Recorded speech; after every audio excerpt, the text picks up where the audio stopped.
jam 9 takutnya keburu lama. Nah, Bapak Ibu, hari ini sebenarnya kita adalah kuliah awalan dan kami sebagaimana mungkin beberapa orang tahu, kami mengubah konsep tayangan umat kami, jadi fokus kami sekarang menjadi kampus tempat belajar, dan salah satu metode yang kami ajarkan adalah cara berpikir atau efektivitas dalam berpikir, karena mau tidak mau hidup perubahan itu dimulai dari berpikir. Jadi semakin sering kita melatih cara berpikir kita, insya Allah hidup kita menjadi lebih efektif. Nah, salah satu kuliah wajib yang kami ajak beberapa orang sudah mendaftar menjadi mahasiswa kampus virtual Zulkifli adalah metode smart learning. Jadi nanti yang mereka belajar smart learning ada dua tujuan. Pertama, menggunakannya untuk diri sendiri maupun keluarga. Yang kedua, yang mau jadi profesional membuka bimbel belajar, cara belajar dipersilahkan. Itu karena target kami adalah selain juga mencerdaskan para yang sudah senior, kita juga ingin mencerdaskan kehidupan generasi muslim berikutnya. Karena suka atau tidak suka, hidup ini berhubungan dengan cara berpikir. Dan yang membedakan manusia dengan manusia lain adalah berpikirnya. Manusia tentang berpikirnya. Semakin terampil kita berpikir, maka semakin terampil juga kita membuat tindakan dan membuat perubahan. Dan hari ini kita akan mulai kuliah kita dengan belajar cara belajar. Jadi, nah, dalam sesi ini kami ingin kejar sampai 15 sesi. Dan di dalam 15 sesi ini kita kasih inspirasi. Nanti mereka yang mau membuat modul, persilakan dari materi. Jadi modul bisa beda-beda berdasarkan kajian kita berikan. Jadi Bapak Ibu nanti yang membuat, silakan membuatkan modul untuk pembelajaran membuka bimbel belajar cara belajar atau bimbel smart learning. Smart learning itu smart singkatan subconscious mind affirmation technique. Jadi sebuah teknik untuk bisa memasukkan data dalam pikiran bawah sadar kita dengan metode afirmasi salah satu.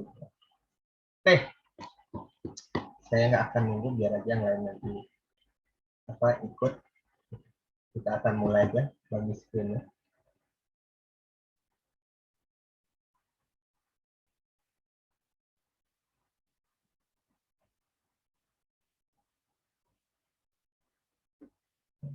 Oke.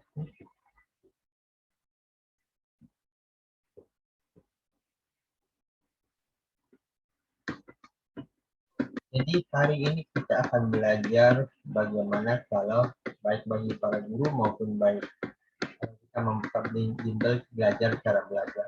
Kita akan mulai dulu dengan konsep kita. Nah, ini kembali kami merubah diri menjadi kampus virtual Zulkifli, dan insya Allah kita akan jalan dana untuk membuat kampus. Di tempat itulah kita belajar, dan ujung dari pembelajaran kita nanti adalah latihan problem solving. Jadi kami ingin mencetak sebanyak mungkin orang yang bisa membantu orang menemukan solusi di setiap masalah yang dihadapi. Dan kita akan mulai pembelajaran namanya smart learning. Nah, kembali di dalam belajar apapun itu, karena kita itu manusia terlepas sekolah ataupun ya sekolah, sebenarnya hidupnya belajar. Dan dalam belajar kita akan melibatkan banyak hal, yang terutama cara berpikir kita. Dan kembali kita akan mulai dengan belajar dengan mulai diri atau keyakinan. Karena dengan orang yang yakin belajar, maka tingkat kreativitas, fokus dia akan tinggi. Potensi dia menyerap otaknya akan bagus, potensi otaknya dalam menyerap pembelajaran akan bagus, dan akibatnya dia akan action, belajar, dan hasilnya akan dapatkan hasil yang luar biasa. Jadi kalau keyakinannya bagus, menyentuh potensi belajarnya bagus, tindakannya menjadi bagus, dan hasilnya bagus. Dan itu berlaku sebaliknya. Kalau biliknya kecil, potensinya digerakkan kecil, actionnya kecil, hasilnya pun kecil. Jadi anak-anak tuh kalau kita belajar gitu, kalau saya mungkin di mahasiswa ya, kalau kita belajar sebenarnya kita harus bangun bilik dulu, bahwa bilik apa yang mau kita sampaikan berguna bagi mereka gitu. Karena dengan bilik yang sama, bilik yang tinggi, dia akan memiliki potensi yang belajar tinggi dan actionnya tinggi, akibatnya hasilnya tinggi. Jadi bilik is number one. Nah, ini kembali saya ya. ke teman-teman, saya tahu ya kenapa kita melatih pikiran, karena saya ingin membawa budaya Andalusia ke Indonesia, gitu, agar terjadi perubahan signifikan, dan salah satunya adalah belajar cara belajar. Mengapa belajar cara belajar? Karena manusia hampir setiap hari belajar. Kita melihat, kita mendengar, merasakan, dan itu sebuah pembelajaran. Tapi kalau kita tidak terampil dalam menyerap dan mengambil pembelajaran, maka kita tidak terampil dalam menggunakannya dalam kehidupan. Jadi semakin terampil kita belajar, semakin terampil kita hidup. Jadi ini bukan tentang anak-anak saja, tapi ini tentang kehidupan kita juga. Oke. Nah, Bapak Ibu, untuk yang mau buka bimbel belajar cara belajar, kita hari ini saya akan masuk ke materi 1. Tapi nanti saat buat silabus dan modulnya dipersilakan buat sendiri. Kita hanya ngasih guidance, ngasih clear. Nomor 1, modul pertama adalah ajarin peserta, termasuk diri kita, bagaimana mempersiapkan diri kita menjadi pembelajar yang bagus. Namanya learning state atau kondisi mental belajar. Itulah makanya sekarang itu pembelajaran sudah tidak lagi musim dosen killer atau guru galak, udah nggak musim. Karena guru galak itu malah tidak membuat pembelajaran menjadi lebih efektif. Itu kunci ya gitu, dalam smart learning. Oke, bentar saya mau diskusi dulu tentang ini nih. Ada konten dan konteks. Saya lihat di sekolah gitu, banyak orang fokus pada kurikulum silabus, tapi melupakan satu hal yang penting, apa itu? Yaitu orang yang diberikan materi. Jadi kita kadang-kadang sibuk dengan materi, tapi bagaimana delivery materi secara efektif. Dan pahami bagaimana siapa yang akan menyerap materi. Ini penting karena apa? Konten itu penting, tapi bagaimana delivery agar konten ini masuk ke dalam pikiran seseorang itu jauh lebih penting juga. Maka sering sekali orang fokus sibuk pada konten, tapi melupakan konteks, yaitu siapa yang diajak belajar. Jadi kita harus tahu bagaimana pikirannya bekerja. Syukur-syukur kalau saya dulu pernah ngajarin dan akhirnya dipakai, tapi saya nggak tahu konsisten atau enggak. Jadi guru itu sampai mempunyai filter belajar. Jadi kalau dia punya 50 siswa, dia tahu si A, si B, si C, D, si E itu, dia tipikal visual. Ada satu tipikal auditory, ada tipikal kinestetik. Maka ketika dapat kelas, si guru, oh saya harus mulai dari mana? Karena kalau kebanyakan kinestetik, maka dia akan banyak bergerak. Kalau bicara visual, dia akan memperbagus untuk visualisasinya. Jadi, dengan memahami ini sebenarnya guru menjadi lebih paham siapa yang dianggap belajar. Cuma ini kan memang kalau saya ajak kepada guru-guru itu akhirnya nambah kerjaan. Nambah kerjaan akhirnya belum tentu dia mau kerjain gitu. Jadi saya bilang, Bu, saya bilang, Abraham Lincoln tuh bilang gini, kalau saya punya waktu 6 jam untuk babat pohon, saya akan habiskan waktu 4 jam untuk ngasih ganjar. Karena babat pohon menjadi lebih mudah. Nah, maksud saya sebenarnya kalau ibu bapak ibu mempersiapkan siapa yang diajak belajar, siapa masuk dalam tipikal siswanya, tipikal apa, maka belajar menjadi lebih mudah, bahkan lebih cepat. Itu maksudnya gitu. Cuma memang kalau nggak dipahami dari dasar, jadi PR baru, tugas baru itu yang membuat banyak kerjaan maksudnya gitu. Jadi memang harusnya ada pembelajaran khusus tentang memahami siswa yang diajak belajar. Karena cara orang, karena sebenarnya gini, seperti kata Albert Einstein, tidak ada murid yang bodoh, tidak ada manusia yang bodoh. Yang ada adalah mereka punya kekhususan, keunikan dalam menyerap data. Dan bila kita memahami siswa atau peserta kita, maka kita jadi lebih paham, kita jadi lebih terampil bagaimana masukkan data ke dalam pikiran. Ya. Oke. Satu, yang paling penting dalam NLP ada istilah gini. Arti komunikasi ada respon yang tidak dapatkan. Jadi mengajar ataupun memberikan pelajaran, gitu, itu termasuk belajar, gitu. Itu sebenarnya komunikasi intinya. Tapi dan kualitas komunikasi ditentukan dari respon yang tidak dapatkan. Bila responnya anak mengerti, berarti kita bagus komunikasi. Bila anak kurang mengerti, berarti ada sayang salah di kita komunikasi. Jadi ukuran komunikasi diukur dari kita, bukan dari anak. Kalau ada anak masuk sekolah, bisa sih ngomong ke orang tua. Kalau anak ibu rapotnya jelek, apa akan ibu lakukan? Bimbel dan sebagainya. Sebenarnya kalau pas dulu langkah pertama bukan itu. Kecuali memang satu kelas nilainya jelek. Kalau satu kelas nilai jelek ya itu yang salah gurunya. Tapi kalau ada 50 siswa, 5 orang amburadul jelek, kita diskusi dengan 5 orang ini. Ada apa? Mengapa otaknya yang begitu brilian tidak bisa menerima data sebagaimana teman-teman? Jadi ada apa? Entah ada bidik yang kurang, atau kayak Albert Einstein. Albert Einstein tidak suka pembelajaran lain. Dia suka sains, tapi kalau matematika dia malah keluar, dia nggak nyaman. Maka pernah dikeluarin, tapi kan menolak Albert Einstein ya susah juga karena memang dia sangat pintar di fisika dan matematika. Dan dia akibatnya menjadi, cuma dia nggak begitu suka. Nah, coba ditelusuri kemarin Albert Einstein apa yang membuat tidak suka. Kemudian Albert Einstein dibangun tentang linknya. Nah, ini kembali mempelajari kontekstual. Jadi Albert Einstein ceritakan materi A, materi B itu punya hubungan dengan materi yang berhubungan fisika dan kimia, fisika dan matematika. Itu membuat Albert Einstein kembali mau belajar. Nah, maksud saya, tiap orang itu unik. Gitu. Kalau ada satu anak nggak bisa memahami satu pelajaran, kita harus diskusi bagaimana dia mengoperasikan otaknya, memanajemeni otaknya. Pasti ada yang salah. Gitu. Mengapa si A itu pintar, mengapa si B itu kurang pintar atau kurang cerdas? Bukan karena hardware-nya, tapi karena software-nya. Jadi karena mereka yang memanajemeni otak itu kurang efektif. This is number one, harus dipahami oleh guru ataupun siapapun pengajar. Termasuk saya selaku trainer di korporat.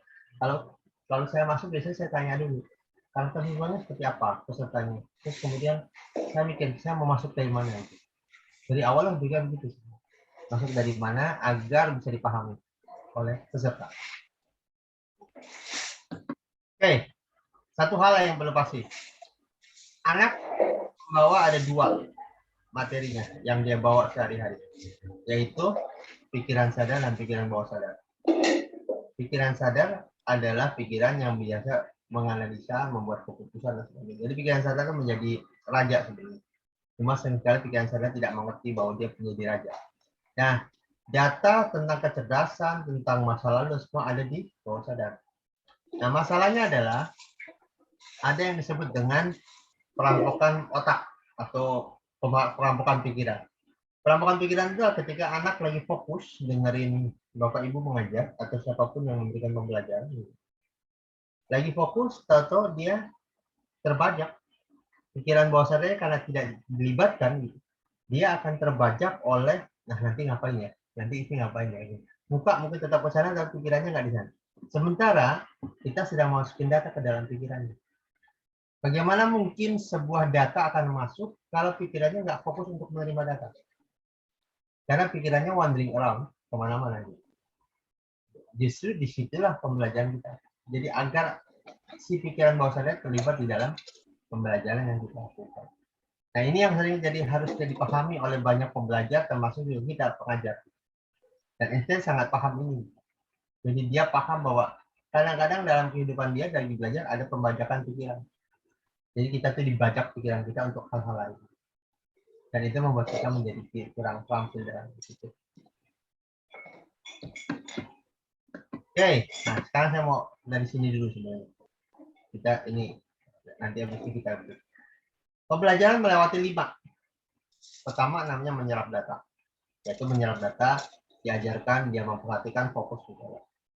Begitu data masuk, apa yang dilakukan? Dia proses tuh di dalam pikirannya, connecting dengan yang lain dan sebagainya. Dia berhubungan dengan data masuk dan sebagainya. Ketiga, dia lakukan refiling. Jadi data ini masuk di mana dan namanya kalau komputer defrag. Ini adalah proses otak ketika misalnya kita sering-sering tidur terus mimpi. Ini mimpinya nggak jelas. Kadang berurut tidak berurut itu sebenarnya kondisi otak lagi defrag. Lagi refiling data. Terakhir, keempat, kita memanajemen data ini untuk ini, data ini untuk ini, data ini untuk ini. Dan agar mudah melakukan sesi terakhir, dan memanggil kembali data yang ada. Jadi kalau filing kita amburadul dalam manajemen, maka sebenarnya gitu, nanti kemampuan memanggil kita bingung. Tapi ketika di filing di manajemen dengan bagus, maka memanggilnya mudah. Nah, 5M ini kita menggunakan beberapa teknik. Yang pertama teknik mnemonik, mungkin Bapak Ibu tahu ya, teknik tentang menggunakan teknik mnemonik yang dikembangkan sejak zaman Romawi itu. Teknik visualisasi dan sebagainya. Yang kedua teknik state management kondisi mental dan strategi berpikir, namanya NLP ya, Neural Linguistic Programming.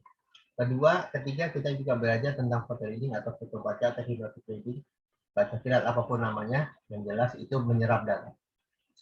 Keempat, kita juga belajar teknik Einstein. Einstein itu punya teknik sendiri dalam belajar, salah satunya dalam teknik membaca. Dan kelima, kita harus sering duduk mendapatkan mindfulness. Mindfulness itu konsentrasi belajar, fokus dalam belajar, tenang mindfulness. Oke, sebentar sebelum kita masuk ke yang jawab.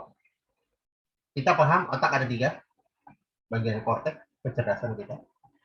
Mamalia, sistem limbic, yaitu mengendalikan emosi, dia menjadi operator dari otak. Yang terakhir otak reptil. Otak reptil itu kalau nggak bengong dan melawan atau berlari gitu. Di dalam pembelajaran biasanya kita sering sekali orang nggak fokus gitu. Nah, yang belajar, kalau belajar bagusnya dia ada di korteks atau neokorteks.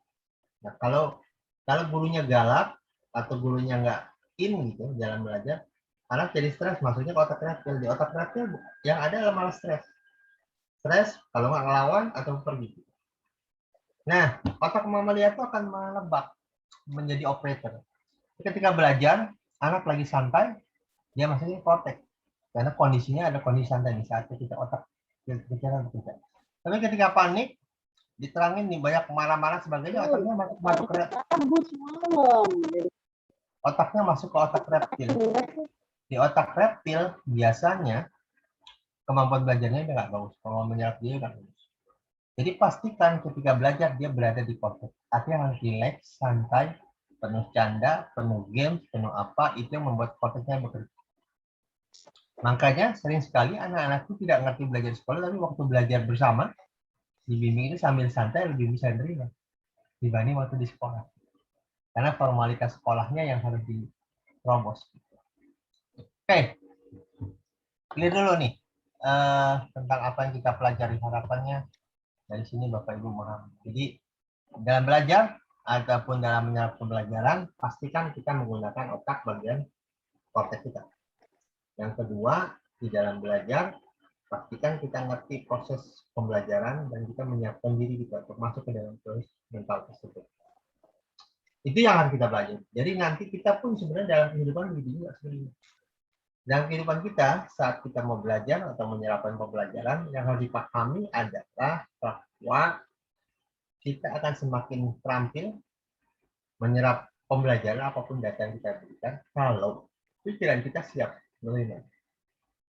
Dalam ilmu company training, biasanya, kalau saya di company ya, di perusahaan, biasanya kita mulai dengan game, dengan fun, dengan relaksasi, cerita apapun itu agar terjadi proses relaksasi di dalam pelajaran. Kenapa? Karena pada saat itulah kita membutuhkan bagian kecerdasan dan korteks yang ada di dalam pikiran manusia. Oke, itu prolog kita. Ada pertanyaan so far tentang materi sekilas kita, tentang mempersiapkan diri dalam proses belajar. Ya, silakan Ibu. Itu saya tertarik dengan 5M tuh Pak ya. Iya. 5M itu menyerap data, berarti saat dia itu kan ada yang tadi bilang kinestetik, Ya. visual dan audio itu kan ya. Sehingga ketika dia terjadi proses atau mendata itu tentu punya keunikan sendiri ya kan. Ya. Tapi di sekolah kadang merasa terutama untuk anak kinestetis ya, karena kami jelas ini kalau kita bilang tuh sama anak yang nggak suka di sekolah ya kan, anak-anak yang selalu bergerak. Ya kan, nah yang ini nih yang mungkin saya kepengen sekali yang 5M ini yang mungkin saya bisa tularin ke teman-teman sekolah, karena alhamdulillah Pak, mohon maaf nih, saya juga sudah menularkan apa yang saya dapat di sini ke teman-teman, bagaimana ketika mengajar, karena sepertinya kita tahu bahwa setiap anak tuh punya keunikan caranya, cuma karena kita tergini ke administrasi ya, maka ya mau nggak mau ya kita agak susah juga ya, karena kita punya target nih dari sekolah, punya ada silabus dan sebagainya yang memang harusnya dikembangkan ya. Tapi benar yang Bapak bilang tadi bahwa kayaknya guru malah malas, banyak repot gitu ya, jadi kerepotan. Jadi mungkin yang 5M ini saya ya mungkin nanti kita coba ya menginikan, karena ini kayaknya penting banget nih ketika dia menyerap data itu dengan yang bagaimana ya kan Pak ya. Saya memang di sekolah itu kita terpaku kepada administrasi karena kalau administrasinya nggak bagus itu udah jelek Pak. Jadi nggak lihat kondisi anak. Jadi mereka dokumen. Jadi akhirnya bermain dengan dokumen. Kita guru-guru kesulitannya di situ ya. Kita ditagih oleh kepala sekolah, oleh yayasan, kemudian oleh dinas ya kan. Sama ketika kemarin kita akreditasi, nah itu jadi satu hal yang jadi nilai poin yang tinggi. Tapi alhamdulillah kemarin karena saya disuruh ya mewakili sekolah memaparkan tentang ini, alhamdulillah sih saya masukkan ini apa yang dari Bapak ya, dan alhamdulillah mendapat apresiasi Pak. Terima kasih nih saya dengan saya bergabung di sini. Akhirnya ya kami ya lumayan lah tetap bisa insya Allah dapat akreditasinya. Ya jadi itu yang mungkin saya dapatkan ya. Jadi mungkin nanti yang saya akan mengembangkan ini yang 5M. Nah itulah mungkin nanti Bapak bisa lebih diperluas gitu Pak ya. Makasih. Ya, makasih. Jadi Bapak Ibu dan Ibu, penyerapan data itu hal utamanya saat anak masuk sekolah ataupun saat jangankan anak kita juga. Kalau kita mau belajar, pertama kali kita membaca buku. Anggaplah kita ingin menguasai satu buku. Pertama kali anggaplah kita mau bawa coba. Yang pertama kita pegang sebenarnya apa?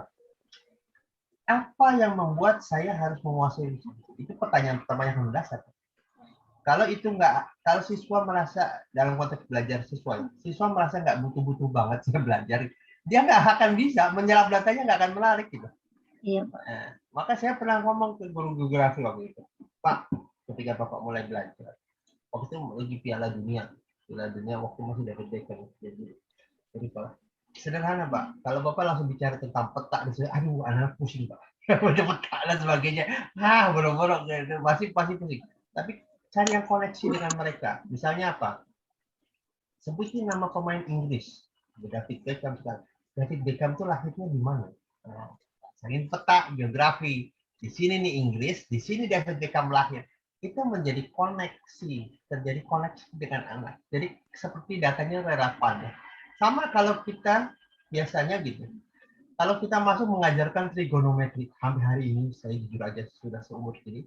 Jadi kecil saya belum tahu buat apa dulu belajar trigonometri karena nggak ada dalam kehidupan saya, tidak relevan gitu. Tapi kalau seorang guru yang hebat trigonometri, kamu tahu laptop nggak? Bagaimana laptop terbentuk? Itu dia harus mulai dari situ. Sehingga kelihatan tuh relevan. Dengan relevansi itu menyerap data menjadi lebih efektif karena kelihatan oh laptop ya, oh ini ya gitu. Itu begini laptop. Mengapa jadi sebuah laptop? Nah, disitulah ilmu trigonometri dipakai di dalam hidup. Jadi langkah pertama untuk sekolah ya gitu, pastikan pembelajaran kita relevan dengan kehidupan dia maupun kehidupan. Karena itu kalau relevansi itu jadi orang itu semangat. Ya. Tapi kalau nggak relevan, itu orang itu buat apa sih? Jadi buat kehidupan saya apa gitu? Nggak ada konteks. Itu yang harus kita bangun gitu. Jadi relevan. Makanya ketika kita mau mengajar ataupun belajar, termasuk untuk diri kita juga. Kalau kita mau belajar atau mengajar, pastikan kita paham materi ini untuk apa dalam kehidupan. Apa dampaknya kalau kita belajar mempelajari ilmu ini. Karena dengan mempelajari ilmu ini, kita menjadi apa kehidupannya. Kalau itu terjadi, dipahami, punya kepentingan yang clear gitu bagi dia, gitu. Maka orang itu mau belajar. Sama dengan kehidupan saya di company trading kayak gitu. Kalau kita belajar company ini, ngajarin. Kalau saya nggak mulai dengan apa manfaatnya saya belajar ini buat kehidupan, buat karir mereka dan sebagainya, itu pembelajaran menjadi susah karena nggak lihat relevansinya. Orang keduduk relevansinya apa dari kehidupan kita, tapi ketika kita membangun koneksi dengan hidupnya, maka belajar menjadi lebih enak. Why? Karena dia tahu ada manfaatnya. Nah itu sebenarnya belajar saya juga ngomong ketemu guru untuk matematik itu harus sebuah yang enak.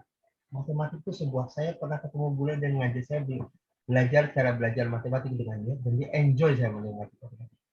Karena dia menarik semua hal yang dibutuhkan, mengapa matematik itu dibutuhkan. Ya, sekarang apalagi orang, makanya saya heran, kalau orang belajar bahasa Inggris, dan Inggris menjadi susah, menurut saya something wrong dengan gurunya. Why? Gitu. Ini anak saya lagi di Inggris nih, pulang.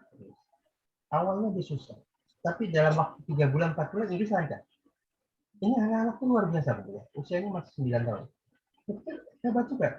Bahkan lebih lancar. Mungkin kalau saya di sana nggak selancar dia. Gitu. Tapi saya bisa main dan bergaul. Kenapa? Karena belajar itu sesuatu yang baru. Terutama bahasa ya. Sesuatu yang baru dan dipakai di kehidupan jadi relevan. Harusnya menjadi menarik. Karena manusia itu punya rasa keingintahuan yang tinggi. Nah, kita suka lihat ya, kalau kita ada bercandaan tuh lubang terus ditutup kemudian awas jangan dilihat, itu kita cenderung ingin melihat. Gitu. Kenapa? Karena sebenarnya kita punya rasa penasaran yang besar manusia itu. Nah cuma rasa penasaran suka tenggelam karena ditenggelamkan oleh yang ngajar, oleh yang belajar gitu. Akibatnya rasa penasaran yang ingin tahunya menjadi tidak seperti dulu gitu. Makanya saya pernah ketemu dengan orang Jepang tuh. Dia salah satu, kalau nggak salah Sakamoto ya. Dia di Jepang itu memang terbiasa berlogika. Dan tantangan Jepang kan satu sebenarnya, logika dia sama semangat bunuh dirinya yang sering. Tapi di luar itu sebenarnya materi problem solving yang saya baru ngajari untuk para manajer yang usianya 40 tahun ke atas, di Jepang itu sudah mulai dari tingkat SD.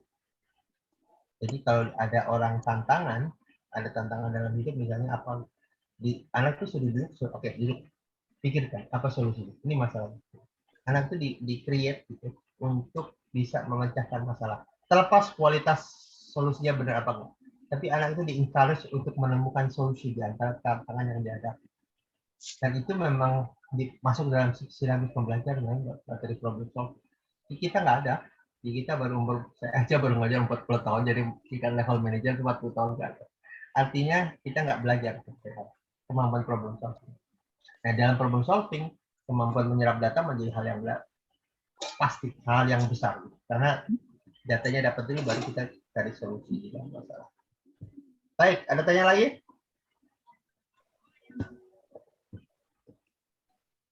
Clear ya tentang kita. Jadi pertama kita siapin diri namanya penyerapan data, kemudian kita siapin diri. Nah, hari ini kita akan belajar namanya learning state. Learning state adalah persiapan pembelajaran. Kemudian bagaimana menutup pembelajaran. Jadi perlu Bapak Ibu pahami sekarang materi pembelajaran itu lebih banyak dikembangkan bukan oleh para pendidik, dari para psikolog. Di luar itu pembelajaran malah sekarang metode belajar dari mulai mind map, power match dan sebagainya itu dikembangkan oleh bukan orang pendidikan tapi orang psikolog dan sebagainya. Karena ternyata dalam faktanya sebenarnya pembelajaran itu tentang psikologi. Mengapa sih ada orang perhatian, mengapa orang nggak perhatian?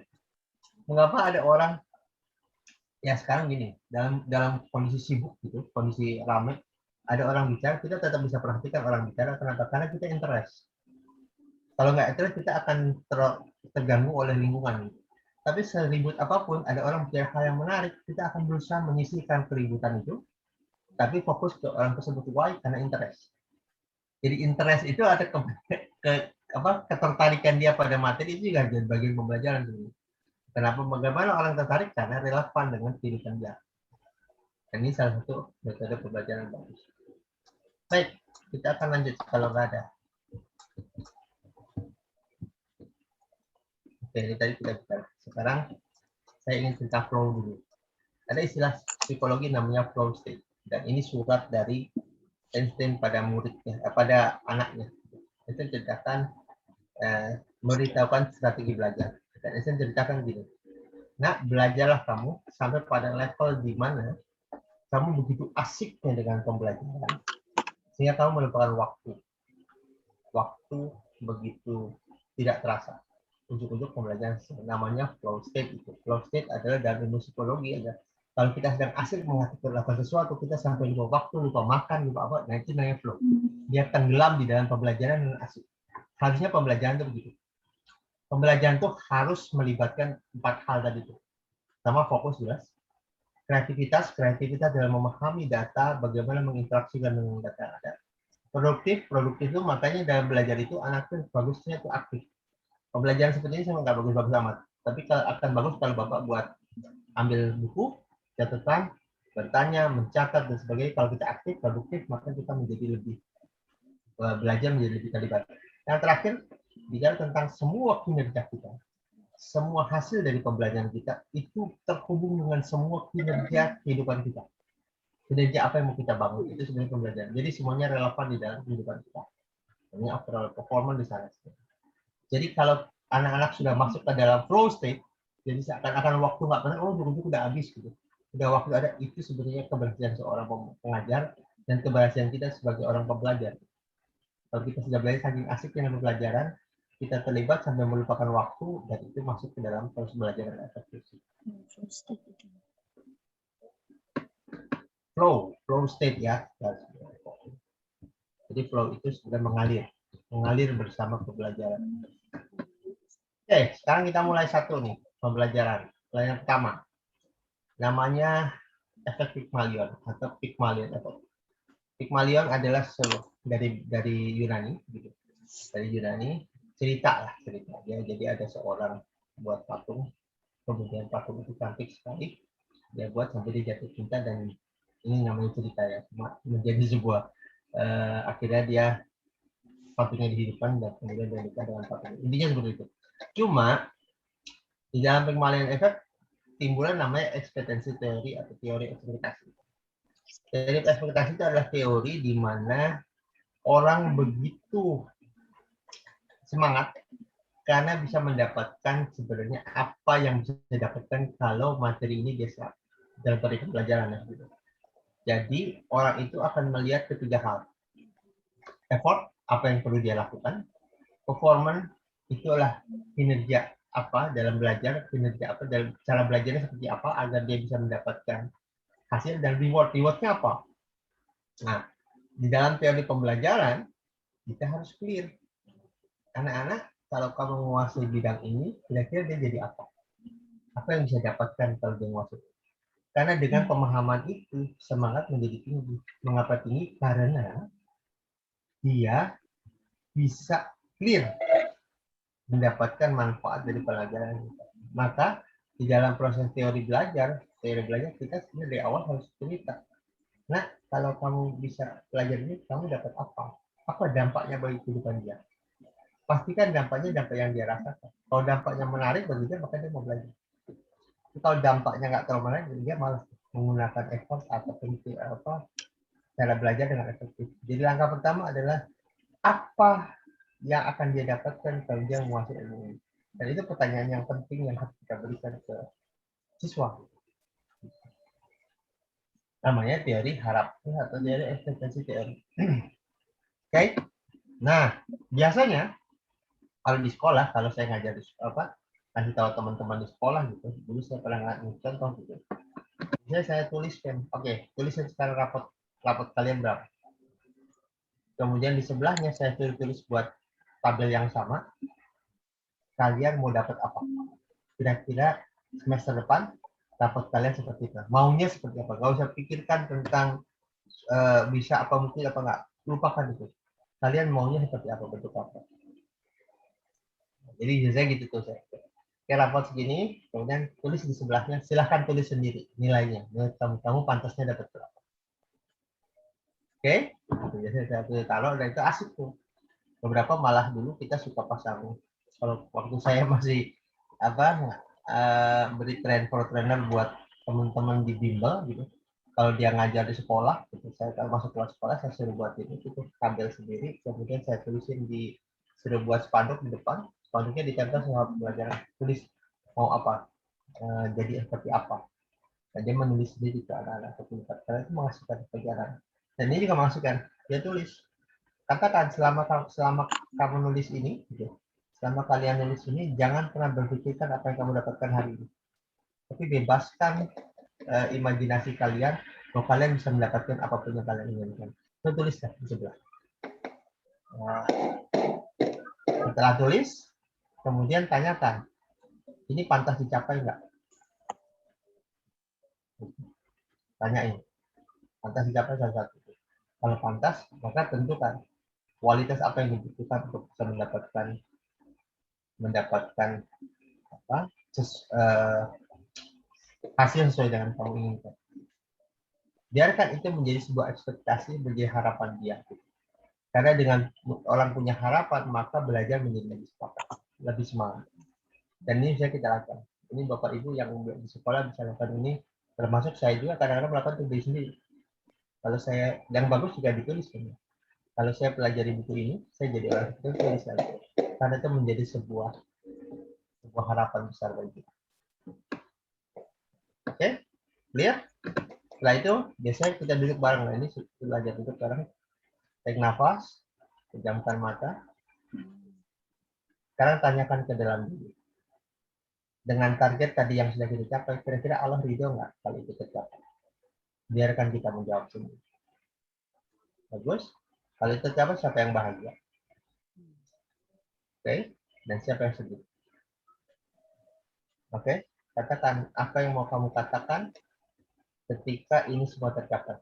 Apa yang kamu katakan ke dalam hati diri Anda, diri kamu sendiri. Yang kelima, apa yang membuat kamu atau kita ini pantas mendapatkan angka? Apa yang membuat kita pantas mendapatkan? Bisa aja kan jawabannya adalah, oh kita pantas karena kita belajar lebih rajin. Oh kita pantas karena apa? Karena mau schedule dan sebagainya. Apa menurutmu? Dan ini jangan didikte, biarkan dia menjawab. Kalau nggak ngerti, boleh kasih tahu apa maksudnya, tapi biarkan jawabannya muncul dari dia. Kemudian kalau Bapak Ibu di sekolah, Bapak Ibu bisa cek, kalau di bimbel kita cek masing-masing satu. Kemudian kita diskusikan. Kalau di bimbel atau di pembelajaran. Tapi kita duduk. Apa yang membuat itu dia pantas? Pertama yang terakhir, apa yang membuat dia pantas mendapatkan? Karena di balik jawaban itu ada sebuah kerangka kerja, sebuah arah gitu yang mau dia lakukan. Oke, clear. Langkah 1 adalah membangun teori ekspektasi teori harapan. Jadi itu yang harus dia bangun. Langkah 2 kita membuat anchor. Membuat jangkar emosi. Jadi setelah itu selesai, langkah kedua adalah dia membayangkan sesuatu. Jadi pilih satu hal dalam hidup dia di mana dia begitu cerdas. Misalnya, contoh dapat ide dan ide dilaksanakan oleh orang-orang dan itu berhasil, maka dia merasa ingat kembali kejadian itu. Ataupun kejadian membuat dia bahagia. Oke? Nah, kemudian dapat TPS itu singkatan ya. Singkatan apa?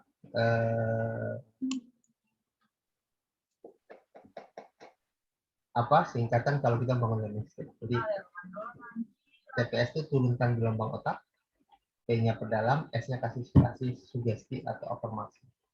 Ya, langkahnya sebenarnya gini Bapak Ibu, kalau Bapak Ibu nanti mengajar ataupun melakukan diri sendiri, dan ini bisa untuk diri sendiri.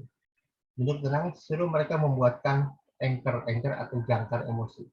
Jangkar itu bisa pegang jari, telunjuk, pegang apapun, sesuatu yang unik. Ya. Kita suruh pilih jangkarnya apa, tombolnya apa gitu. Oke, dapat oke. Pilih sebuah pengalaman bahagia ataupun pengalaman dia sangat kreatif atau dia punya ide tertentu, kemudian dia bisa dapat ide tertentu dan itu menarik belajar. Pilih satu pengalaman. Kalau nggak ada pengalaman bahagia, yang kalau diingat senang banget. Oke, ini anak-anak SMP SMA ke atas ya. Oke, duduk, tenang, pejamkan mata, diktein ya. Diktekan. Turunin gelombang otak tuh sebenarnya sederhana. Tarik nafas, tarik nafas, turun 3-5 kali. Dan kemudian rasakan diri kamu hadir di sini. Rasakan jari kamu, jari kaki, relax. Rasakan betis relax. Pelan-pelan ngomongnya. Rasakan tulang belakang relax. Rasakan dada relax. Rasakan setiap tubuh di area tubuh relax. Itu juga masuk turunin. Kalau mau turunin lagi boleh. Rasakan semua sel-sel di dalam tubuh kamu rileks, tenang, dan nyaman. Bagus. Kemudian cara perdalamnya adalah banyak macam-macam. Tapi yang saya mau lakukan adalah biasa perdalam dengan jelas. Dan sekarang saya akan hitung 10 sampai 1. Setiap hitungan membuat kamu lebih senang, lebih rileks, lebih santai, lebih senang, lebih rileks, lebih santai ya. 10 jauh lebih rileks. 9 lebih santai. 8 lebih bahagia, 7 lebih rileks, ulangi aja lebih rileks, lebih santai. Lakukan pelan-pelan gitu. Dan sekarang kita akan masuk ke masa lalu. Itu selesai ya. Baik, sekarang kita akan masuk ke masa lalu.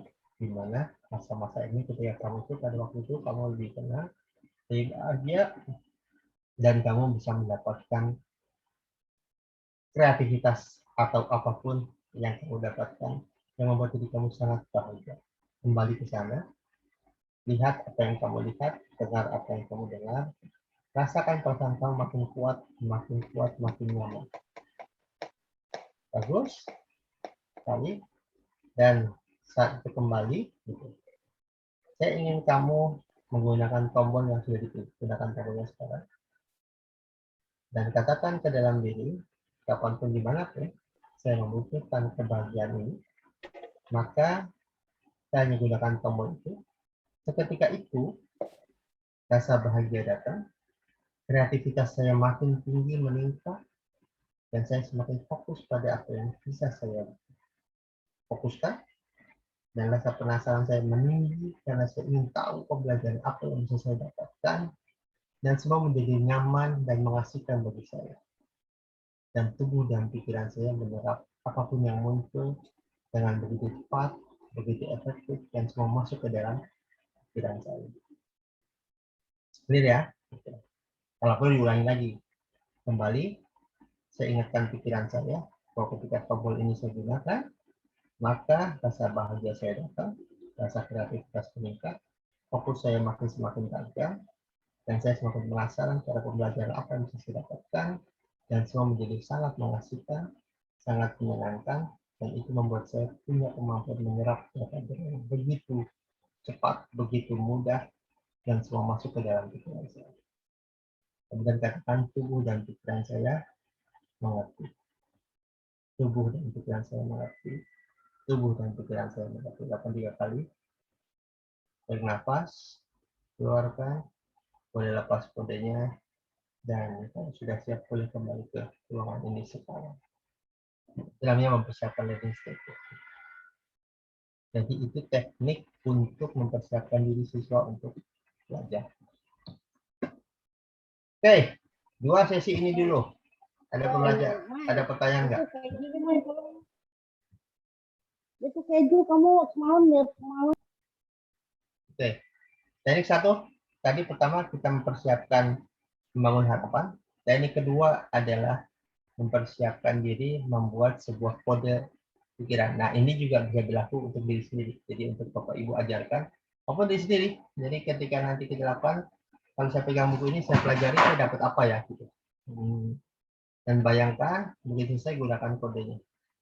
Tubuh dan pikiran. Jadi saat nanti saya membaca, saya semakin fokus, semakin kreatif, dan tubuh dan pikiran saya mengerti. Clear? Baru selesai, baru mulai baca. Itu namanya belajar. Kalau belajar, baru mulai belajar. Oke, silakan. Kalau pertanyaan, 2 menit. Tunggu. Jadi hari ini kita belajar learning state atau pasca belajar dimulai dengan membangun teori harapan agar orang itu lebih clear, lebih punya harapan tinggi. Yang kedua, membuat jangkar emosi atau jangkar kecerdasan. Clear? Oke, kalau clear kita akan lanjut. Tanya, Coach. Ya, silakan. Kalau kita kan mungkin bisa ya, karena kita udah merasakan manfaatnya, insya Allah gitu, minimal maksud dan tujuannya udah ngerti. Tapi kalau untuk dibawa ke anak-anak, disuruh tarik nafas, terus kayak gitu. Nah, anak itu kan ada 2 nih sekarang polanya, ada yang aktif banget gitu, jadi ditarik nafasnya cepet-cepet atau gimana gitu, intinya kurang bisa tenang gitu. Nah, yang satunya lagi yang nggak bisa ngomong gitu, artinya dia ngikutin sih, tapi sebenarnya dia nggak ngerti gitu, jadi cuma sebatas ngikutin aja gitu. Nah, biar tahu ini dapat nggak sih ini gitu, maksudnya pertama gimana caranya biar nenangin yang tadi tuh yang aktif gitu, sehingga ini kan butuh ketenangan ya, Mas. Terus yang kedua buat anak-anak yang ikut-ikutin aja, dan kita nggak tahu tingkat kesuksesan itu sampai apa sih yang bisa jadi indikator tadi itu learning state-nya dapat gitu. Makasih. Oke, pertama kita makanya tadi dari awal kita bicara ini SMP ke atas ya. Jadi kita lebih punya komunikasi SMP ke atas. Yang kedua, kalau anak susah, mulai dulu dengan tarik nafas. Jadi ajarin tarik nafas, suruh pegangin perut. Jangan pegangin dada, pegangin perut. Ketika tarik nafas, perutnya gerak. Itu udah bagus. Mau dia ngerti, lakukan itu. Perhatikan dia fokus. Kalau di kursus sudah kelihatan tuh. Bisa kelihatan kalau di pembelajaran sekolah, peragain. Pegang perut. Pegang perut, kemudian kalau gerak, perut. Langkah pertama adalah hanya tarik dan keluarin nafas. Oke, saya tarik nafas, keluarin. Lewat hidung, lewat mulut ya. Lakukan 3-10 kali, kalau kurang sampai 15 kali. Baru saya itu masuk. Biasanya kalau dia ngikutin, walaupun kelihatan dia nggak ngerti, nggak jadi masalah. Jadi yang penting tarik nafas. Karena dengan itu sebenarnya turun gelombang otak.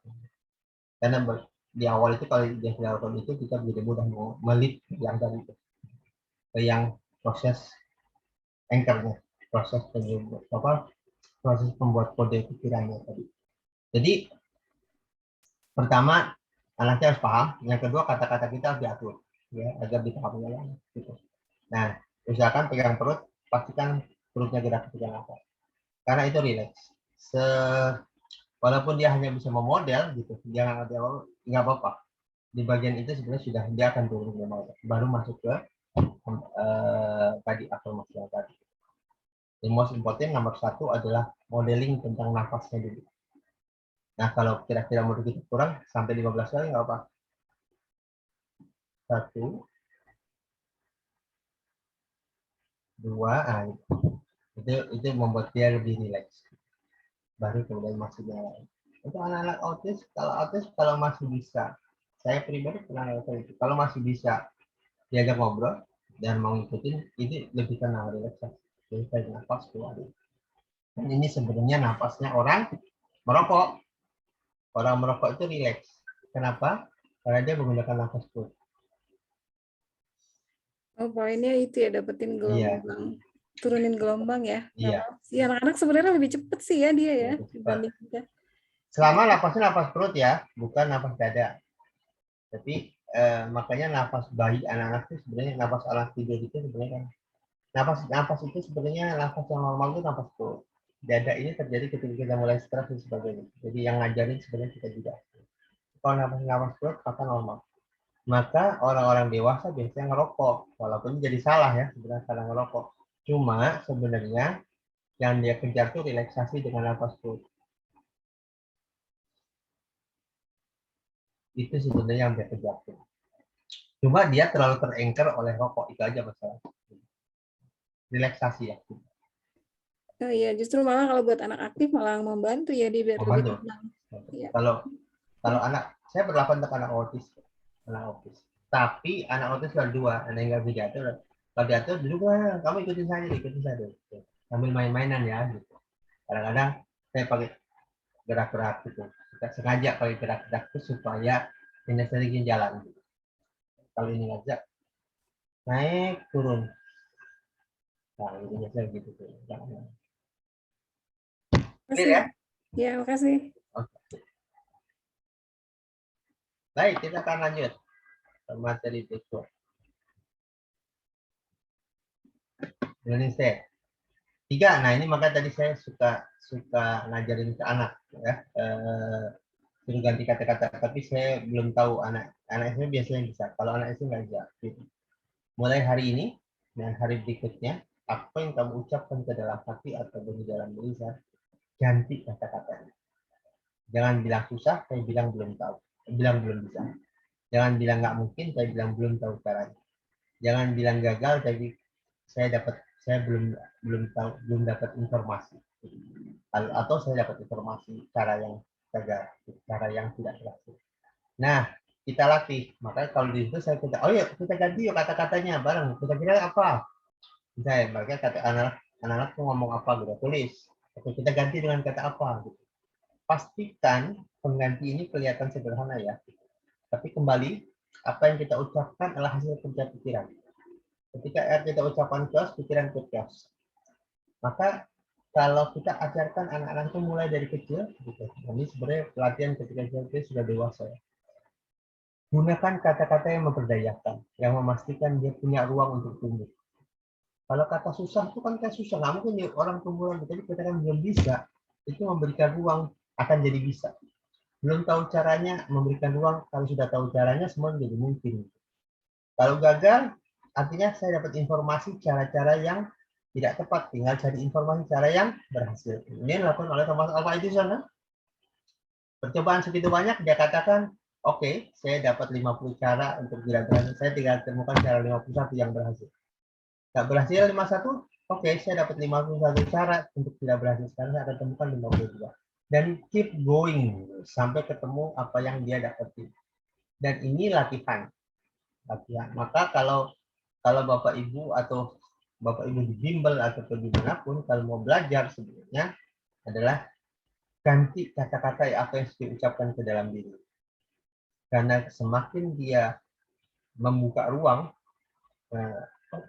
semakin dia punya kepelodayaan, semakin pikirannya terlibat untuk bisa menemukan solusi. Karena hubungan tadi dengan otak korteks, otak reptil. Kalau semuanya susah, tidak mungkin gagal dan sebagainya dia akad, maka yang ujungnya stres. Kalau stres dilanjutkan ke otak reptil.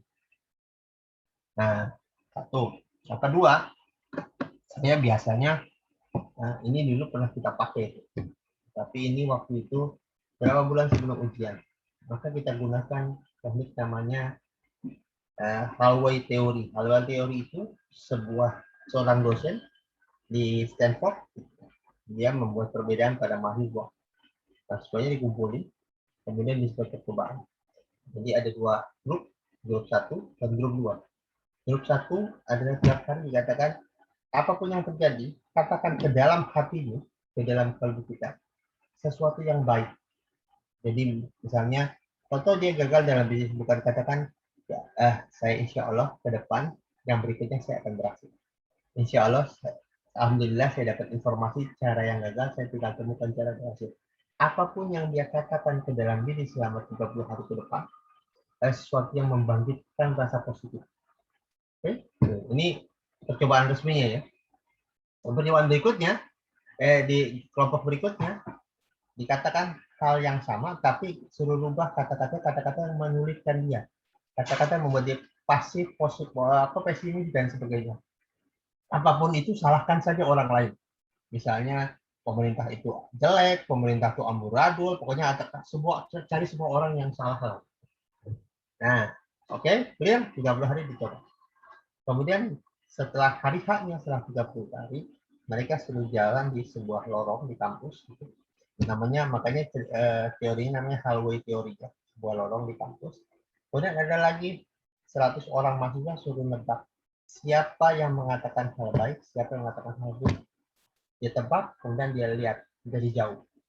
Yang menarik adalah 95% apa yang ditebak oleh mahasiswa itu benar semua. Karena terbayang dari aura dan perilakunya dia. Orang-orang yang ngomong hal baik, auranya berbeda dengan aura yang mereka, aura itu ada sebuah ekspresi muka ya, yang dia lihat lebih cerah, lebih damai, lebih itu orang yang ngomong hal baik. Jika orang ngomong hal jelek terasa terlihat. Dan 95% benar. 5% terjadi karantina yang kerjanya nggak serius gitu. 95% apa yang dia katakan benar dan bisa ditebak dari ekspresi mukanya. Muka bahagia dan muka stres gitu. Dan ini menarik menurut saya. Dari sini kemudian terdapat teori tentang pembaruan sel. Jadi konon itu karena saya belum dapat ide risetnya, cuma menurut kajian mereka gitu. Sel itu berubah setiap hari. Dan setelah di hari 30 sebenarnya sel itu berubah secara total hampir 100%. Cuma sel ini lahir netral dia. Netral. Jadi tanpa data, tanpa program neuron. Walaupun sel itu punya neuron. Nah, kalau tidak diisi dengan yang baru, dia sel akan mengambil neuron yang lama, program yang lama. Itu program orang yang tiap hari bicara hal buruk pada diri dan sebagainya. Nah, dengan menanamkan hal baru, maka sel yang baru itu tumbuh dengan program yang baru. Dan secara tidak langsung dia menjadi orang yang baru. Dan ini juga kita harus kembangkan ke anak-anak. Siapapun yang kita ajarkan. Belajar termasuk ke diri kita. Jadi katakan, nah, Kalau tadi kan kita mau kursusnya 15 sesi ini kan ini pertama. Selama 15 sesi ini, saya ingin kalian beli buku. Kemudian di buku itu tulis dua hal, cuma dua hal. Pertama adalah kalau terjebak dengan kata-kata yang buruk, ganti kata-katanya dengan kata-kata. Yang ketiga, apa perasaan dia dapat? Senangkah, bahagiakah, susahkah, apapun itu. Nah, sambil katakan itu, tuliskan juga kalau ada tanda kutip dosa. Dosa itu kalau terjebak atau aduh ini kesusahan dalam hati, nah tulis itu. Saya tadi ngomong saya dalam hati dan ganti sebagai sebuah pembelajaran. Jadi berikutnya dia akan berkurang. Dan biasanya di hari pertama ada 5-6 dosa, tanda kutip itu dosa ya. Tapi makin hari makin berkurang. Dan di hari 30 mudah-mudahan terjadi seperti pembiasaan. Dan ini harus kita bangun. Untuk apa? Dalam sesi belajar, kalau orang yang sudah terbiasa bicara tentang hal buruk pada dirinya, aduh susah banget sih belajar itu. Maka kalau dia diganti, pikirannya akan terus memproses data tersebut sebagai kesusahan, akhirnya susah masukin data. Justru dengan cara ini kita melatih dia untuk mulai hari ini dan hari-hari ini, apapun yang kamu katakan ke dalam diri, pastikan itu sebuah hal baik, hal yang bisa membangunkan diri kita bangkit menuju perubahan. Inilah teknik disebut dengan tantangan 30 hari. Oke, clear ya. Jadi langkah 1 adalah learning management dan learning stage. Jadi langkah 2 adalah kita persiapan dengan anchor. Langkah ketiga kita latih siswa untuk merubah kata-katanya. Dan ini mulai dari kita juga. Kita rubah ke dalam diri kita. Apapun yang kita katakan ke dalam diri, pastikan itu sebuah yang membahagiakan, yang membangkitkan kesadaran bahwa kita bisa bangkit. Oke? Kemudian belajar. Nah, kalau Bapak Ibu mau mulai, boleh juga ambil buku, tulis saya akan melakukan percobaan jurnal eksperimen dari tanggal 9 sampai ke tanggal 30 hari. Buat 30 hari. Kemudian pastikan kita menjadi melatih itu, menulis tiga hal tuh. Apa yang kita rasakan, reframing, kemudian kesalahan dosa apa yang kita buat. Jadi apa yang kita rasakan, reframing, kita menggunakan latihan mengubah kata. Yang kedua, dosa apa yang kita lakukan. Dosa tanda kutip ya, kita ngomong kasar pada diri. Tulis di situ. Kemudian membuat perubahan. Dengan kata feel, reframing, mistake itu membuat kita menjadi lebih ramah pada diri. Kalau lebih ramah pada diri, sebenarnya kita juga ramah pada orang lain. Dan ketika kita ramah pada diri, otak kita semakin santai, relax. Jadi pembelajaran mudah dimasukkan ke dalam diri kita. Ini ya. Langkah 4. Pastikan begitu selesai belajar, begitu selesai belajar, ambil kertas, tulis, tutup semua pelajaran, apa yang kita ingat tentang pelajaran tersebut. Apapun yang kita ingat. Usahakan anak-anak kalau nulis pakai pensil berwarna, karena kata warna itu membuat pikiran bawah sadar bergerak memahami. Jadi tulisan kata apa aja yang kita ingat. Biasanya saya selain dengan nulis, kita pakai games. Kalau ada banyak ya, ini ke perusahaan ya gitu. Games itu pakai kertas, kemudian kita sebut misalnya lempar ke Ari, terus sebut apa pembelajarannya, apa misalnya pembelajarannya tentang anchor. Ari, tangkap.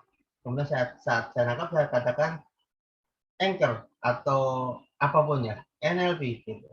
Kemudian nanti gantian lempar lagi.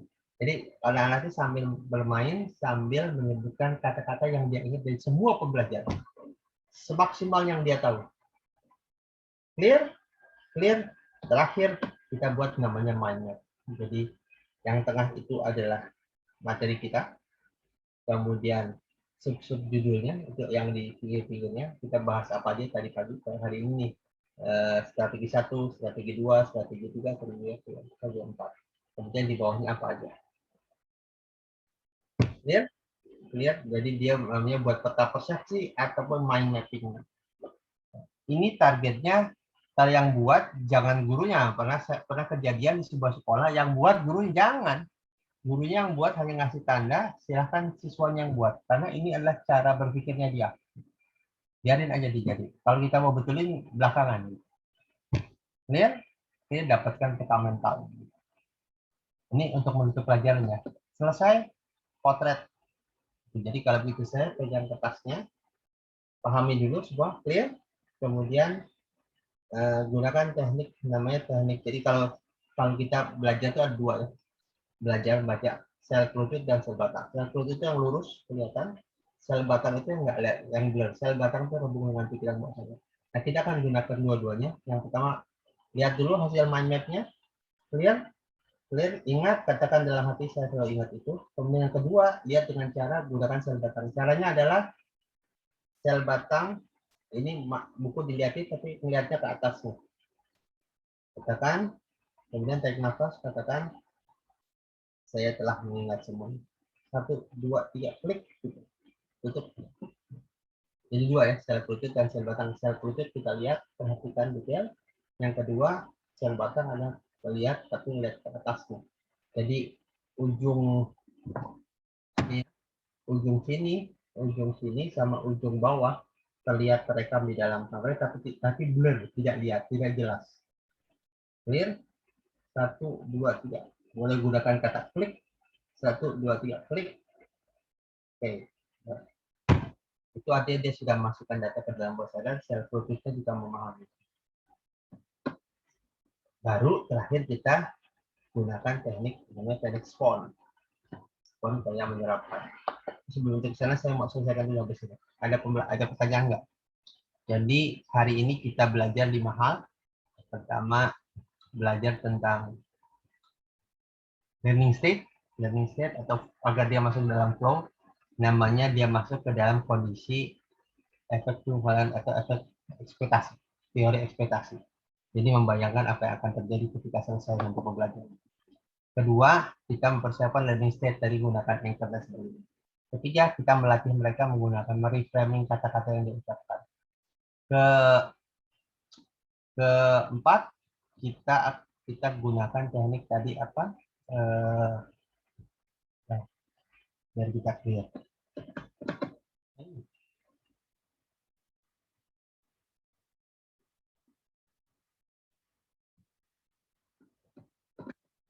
Keempat, kita minta dia tulis kata pemicu. Begitu selesai belajar, tulis apapun yang dia ingat. Gunakan tidak berwarna. Yang kelima, dia gunakan mind map. Baru keenam, kita potret apa yang ditulis di mind map. Ketujuh, baru nanti kita gunakan afirmasi. Oke, pertanyaan, sobat, teknik ini. Ngerti? Ya, gitu ya. Jadi, mulai hari ini, nanti ajarkan ke siswa kita kalau Bapak Ibu membuka bimbel strategi belajar, ini adalah materi awal, yaitu learning state atau mental belajar. Jadi apapun itu gunakan ini. Langkah pertama, ajari tentang apa harapan dia ketika selesai. Langkah kedua, kita gunakan anchor atau jangkar emosi untuk memulai belajar. Langkah ketiga, ajari dia untuk mereframe kata-kata. Jadi nanti kalau lagi belajar, susah bu, gini-gini. Kita akan jelasin, tapi kata susah ganti dulu. Susah mau diganti dengan apa? Oke, good. Baru kita begitu selesai, kita gunakan kata-kata pemicu. Ambil kertas, tulis pakai bolpen berwarna sebagainya. 5, buatin nanya. Karena itu nanti menjadi akhir pembelajaran kita. Gitu. Oke, nah terus langkah 6 kita akan gunakan tadi apa tuh namanya? Memotret hasil minor kita. Langkah menggunakan pemicu, kemudian menggunakan mind kita. Baru terakhir nanti kita gunakan teknik namanya afirmasi. Clear? Pertanyaan?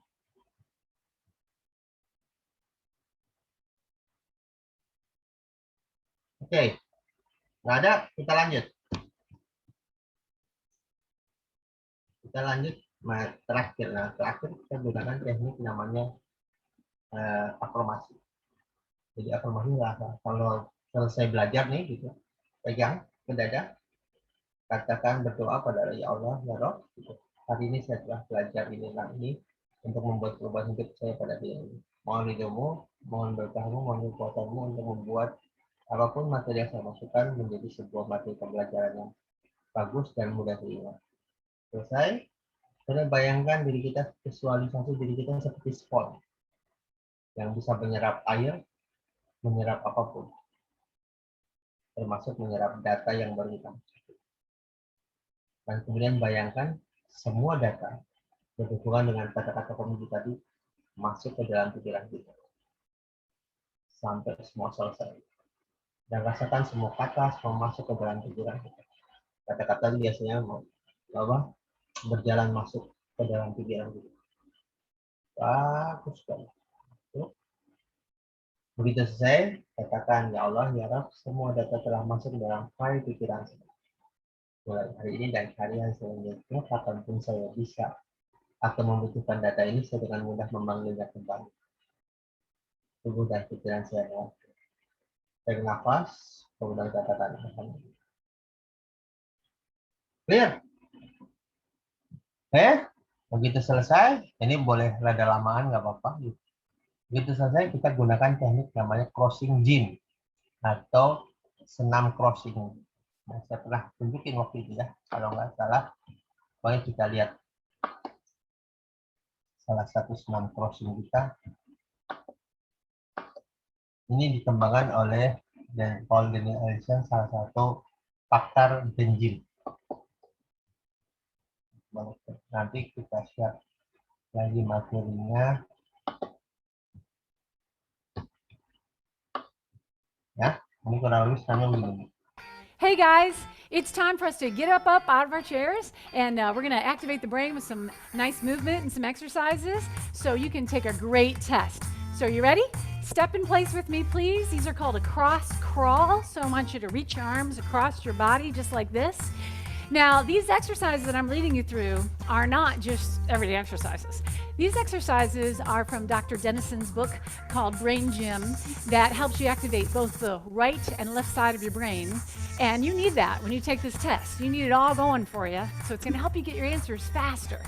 And also, I'm using some of the exercises from the work of Dr. Ratty, who has written a book called The Spark.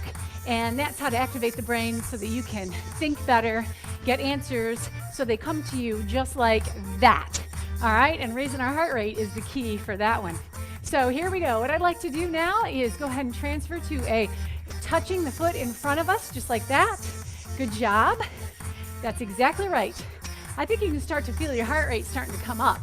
In fact, add a nice hop. For those of you super fit ones, to really get that heart rate up nice and high. That's good, or just keep it to a nice toe touch, whatever you'd like. Next, I want you to trade to having your toe touch in back, just like this. Good job. That's right. All right, add the nice little hop to it to get that heart rate up.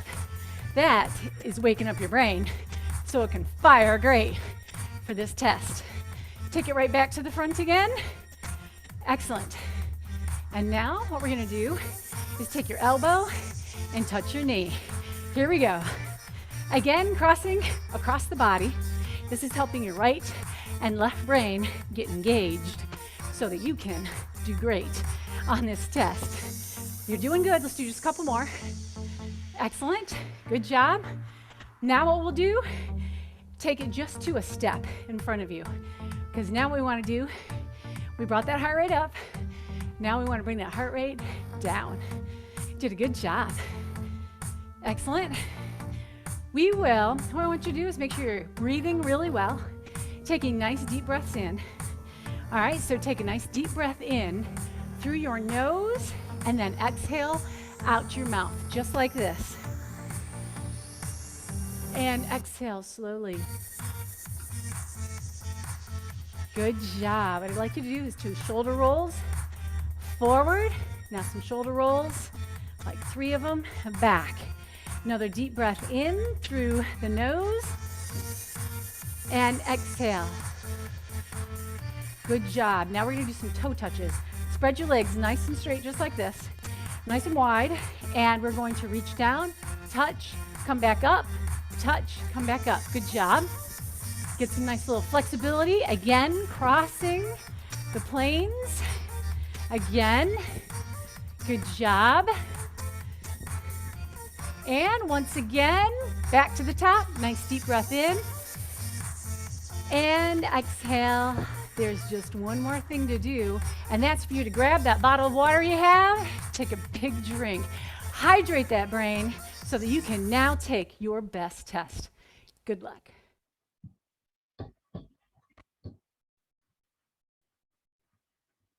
Oke, itu materi kita. Jadi kurang lebih hari ini kita akan belajar 7 hal. Pertama adalah, kita ulangi dari awal ya.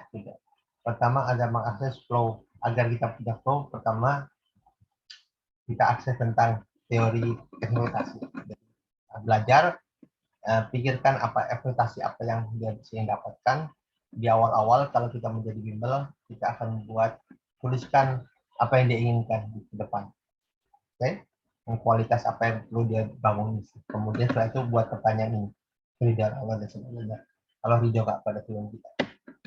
Nah, yang kedua, kita buat anchor, membuat learning state, membuat mental belajar. Pastikan agar kreativitas, fokus pengasaran, penyerapan hadir di dalam proses belajar. Ketiga, latihan mereka untuk gunakan kata-kata produktif. Jangan dia jebak diri kita dengan kata-kata yang melemahkan dia. Pastikan kata-kata yang membaguskan ngangkat. Kemudian ajak dia untuk eksperimen 30 hari self-care atau 30 hari tantangan 30 hari. Keempat, kemudian dia akan buat kata-kata pemicu. Apa materi itu selesai, kata apa yang dia ingat. Kemudian masukkan kata-kata itu dalam peta mind map-nya. Kemudian potret dia.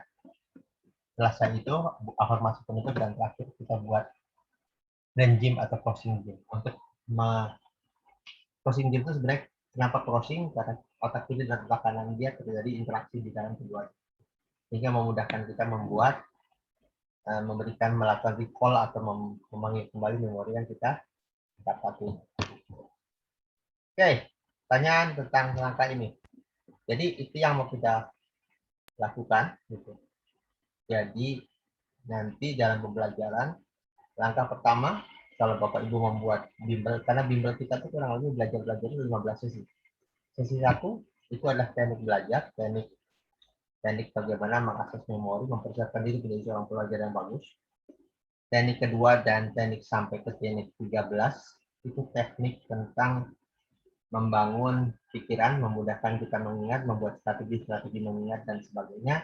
Di sesi 14-15 itu bicara teknik foto baca, kemampuan menyerap pembelajaran. Jadi 5M itu tercover di 15 sesi yang kita bangun. Jadi nanti Bapak Ibu yang tertarik membuka belajar cara belajar, yang belum gabung silakan masuk ke grup, gabung dengan grup. Kita akan lanjutin materi 1 ini, baru materi 1 ya, sampai ke materi 15. Jadi materi 1 ini adalah cara belajar kita. Saya termasuk memberikan materi silabusnya. Nanti model Bapak Ibu sendiri buat, karena Bapak Ibu lebih tahu peserta dan targetnya. Bapak Ibu buat, kami hanya memberikan inspirasi materi semacam itu kurang lebih. Baik. Oke. Itu semua. Oke.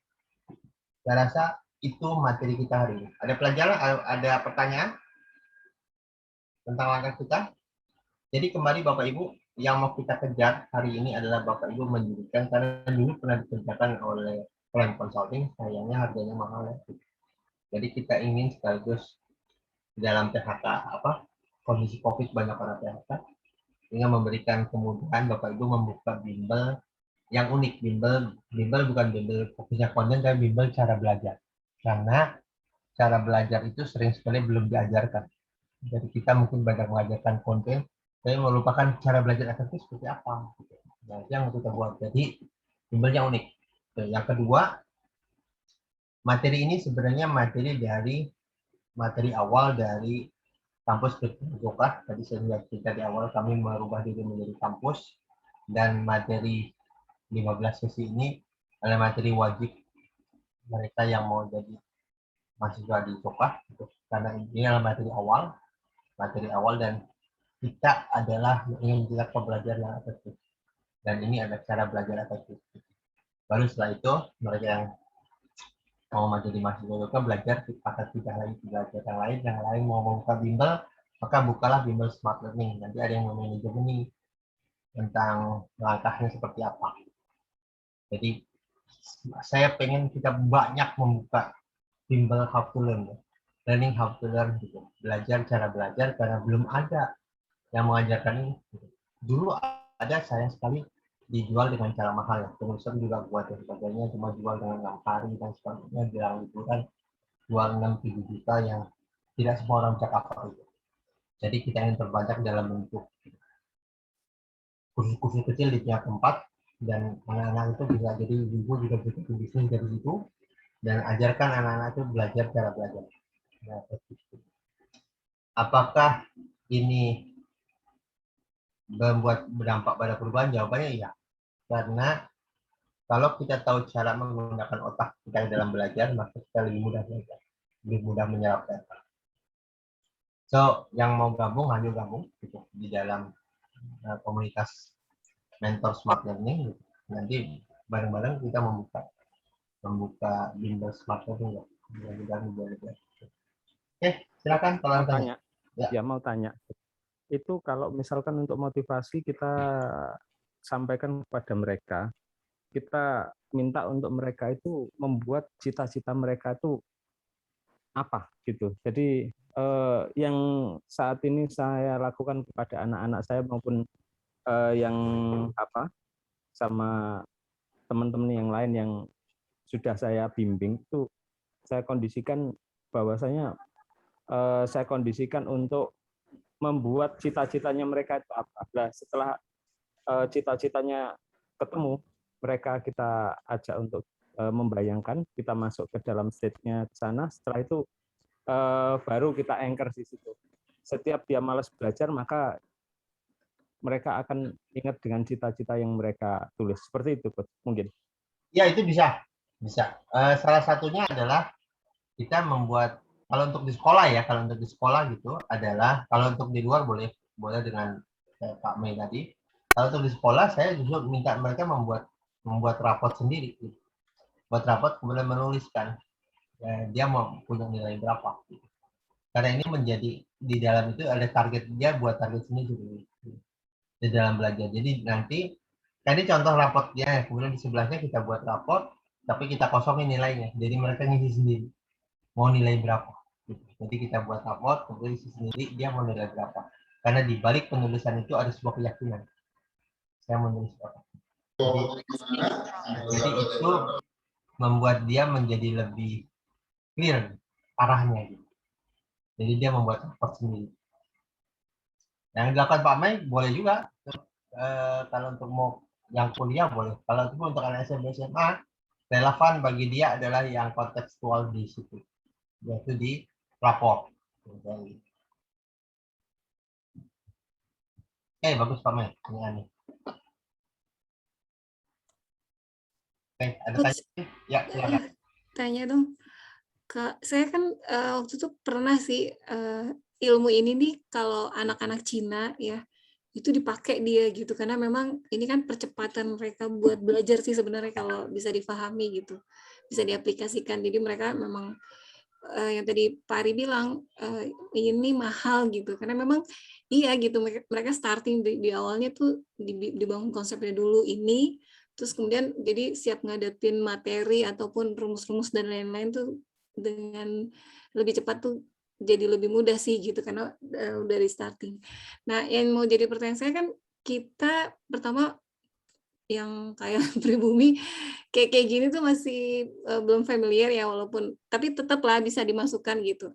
Nah, kalau untuk di kelas itu mungkin step by step gitu ya. Karena kalau untuk semuanya itu nanti malah justru apa sih ini maksudnya gitu.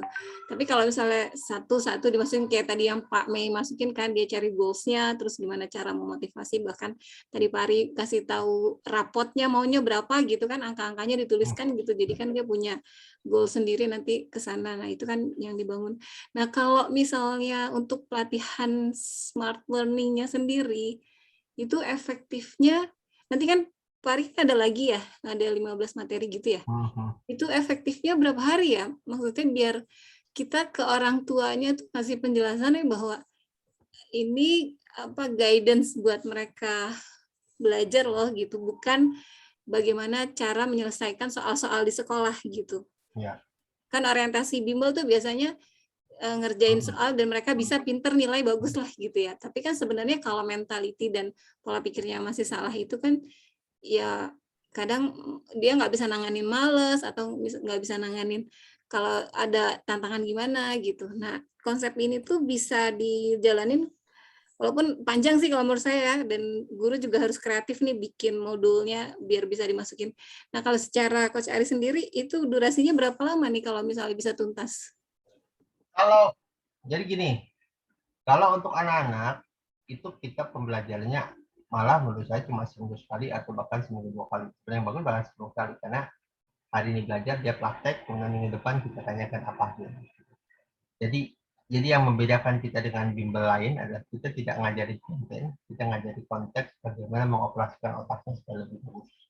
Itu dua hal berbeda ya, antara memahami konteks.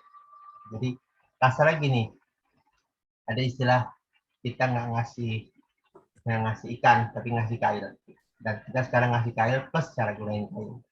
Masalah ikan apa yang mau dapat itu urusan dia, itu urusan dia. Jadi kita nanti biasanya pelatihannya itu atau buka kursusnya itu bisa seminggu sekali, anak diajarin, jadi sehari mungkin sejam 2 jam gitu, ajar sampai dia merasa banget apa yang dia pelajari, learning stage. Jadi kapan kamu mulai mau belajar, ini yang kamu lakukan A, B, C, dan coba seminggu ini. Nanti minggu depan diskusi, kemudian ngasih materi baru.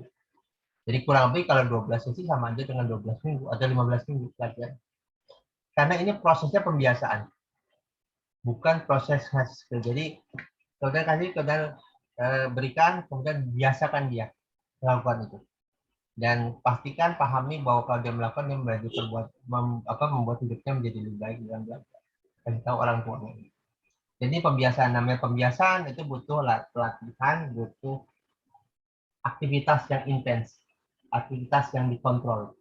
Jadi minggu depan ketemu, dikasih strategi baru. Jadi kalau pelatihan kan biasanya justru saya lagi ngerubah konsep pelatihan, karena pelatihan itu biasanya dikasih itu sekaligus. Gitu. Sekaligus malah mumet orang. Justru kita ngasihnya seminggu sekali supaya ini jadi learning course, alat belajar. Jadi bukan belajarnya boleh apa aja, tapi ini alat belajar. Memastikan dia mempunyai tujuan, tahu cara dia memasuki data dan sebagainya. Jadi ini adalah metode alat belajar, bukan